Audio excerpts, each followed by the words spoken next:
Bismillahirrahmanirrahim. Assalamualaikum warahmatullahi wabarakatuh. Saya Futia Kudratin dari kelas Ekonomi Syariah 4 NIM E2019-2162. Di sini saya akan menanggapi video dari Bapak Dr. Abdul Wadud, yaitu tentang pengangguran dalam perspektif ekonomi Islam.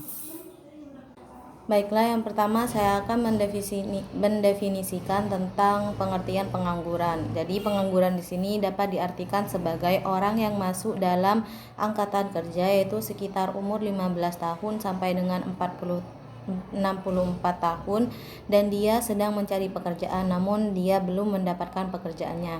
Ada beberapa macam dari pengangguran. Yang pertama adalah pengangguran terbuka, di mana pengangguran ini dia terlihat jelas dengan kasat mata bahwa dia tidak bekerja. Yang kedua yaitu pengangguran tertutup, adalah dia bekerja tapi tidak dalam waktu yang standar. Yang ketiga adalah pengangguran musiman. Jadi seseorang itu hanya bekerja di waktu musiman saja atau di waktu tertentu. Dan yang terakhir adalah pengangguran setengah menganggur, di mana seseorang itu bekerja tidak full dalam waktu yang standar. Sedangkan jenis-jenis dari pengangguran sendiri ada 4, yaitu yang pertama adalah pengangguran friksional, di mana seseorang itu mempunyai keterampilan tetapi tidak sesuai dengan perusahaan yang diminta, jadi dia menganggur. Yang kedua adalah pengangguran siklikal, di mana seseorang itu tidak bekerja atau dia menjeda pekerjaannya karena dia ingin mencari pekerjaan yang lebih baru. Yang ketiga yaitu adalah pengangguran struktural, di mana pengangguran ini diakibatkan karena pengurangan karyawan dari perusahaan atau istilahnya di PHK.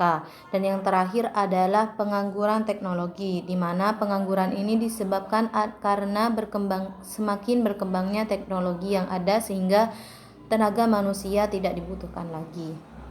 Yang selanjutnya yaitu adalah dampak akibat adanya pengangguran, diantaranya adalah menurunnya pendapatan per kapita dan juga pertumbuhan ekonomi, meningkatkan biaya sosial, menurunkan aktivitas perekonomian, menurunkan penerimaan negara, menurunkan tingkat keterampilan pada per individu atau perseorangan, menurunkan kegiatan distribusi sehingga kurang lancar, juga meningkatkan terjadinya kemiskinan dan juga tindak pidana atau kriminal, menurunkan kurangnya gizi terhadap seseorang, dan juga produktivitas tenaga kerja rendah, dan juga akan terjadi kerendahan upah atau terjadinya penurunan upah terhadap karyawan. Adapun penyebab dari pengangguran itu adalah tidak sebandingnya antara permintaan dan juga penawaran pekerja. Yang kedua, turunnya pengeluaran total dan output, adanya perubahan teknologi, dan yang terakhir adalah waktu yang dibutuhkan untuk mencari pekerjaan. Adapun cara atau solusi untuk mengatasi adanya pengangguran, diantaranya adalah membuka lapangan kerja yang sebesar-besarnya, menyelenggarakan bursa tenaga kerja, menginformasikan lowongan pekerjaan kepada setiap individu atau perseorangan, memberikan pelatihan kerja, dan juga meningkatkan peredaran modal usaha dan juga jiwa kewirausahaan. Baiklah, yang selanjutnya yaitu pengangguran dalam ekonomi Islam itu ada 2, yaitu pengangguran jabariyah atau terpaksa, dan yang kedua adalah pengangguran hiyariyah atau pengangguran pilihan, di mana pengangguran jabariyah di sini atau terpaksa diartikan orang tersebut tidak bekerja dan mencari pekerjaan namun dia tidak mendapatkan pekerjaan tersebut. Sedangkan pengangguran hiyariyah atau pilihan adalah seseorang itu tidak bekerja karena dia tidak mempunyai keinginan untuk bekerja dan juga untuk mencari pekerjaannya.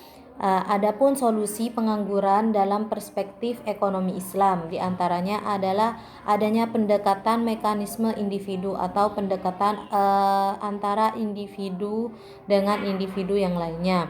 Yang kedua adalah mekanisme sosial ekonomi, di mana di sini adalah adanya dorongan sosial dan dari pemerintah atau mendorong iklim dari investasi untuk meningkatkan motivasi perseorangan untuk mulai mencari pekerjaan atau mulai bekerja. Baiklah, mungkin hanya ini yang bisa saya sampaikan, kurang lebihnya mohon maaf. Terima kasih. Wassalamualaikum warahmatullahi wabarakatuh.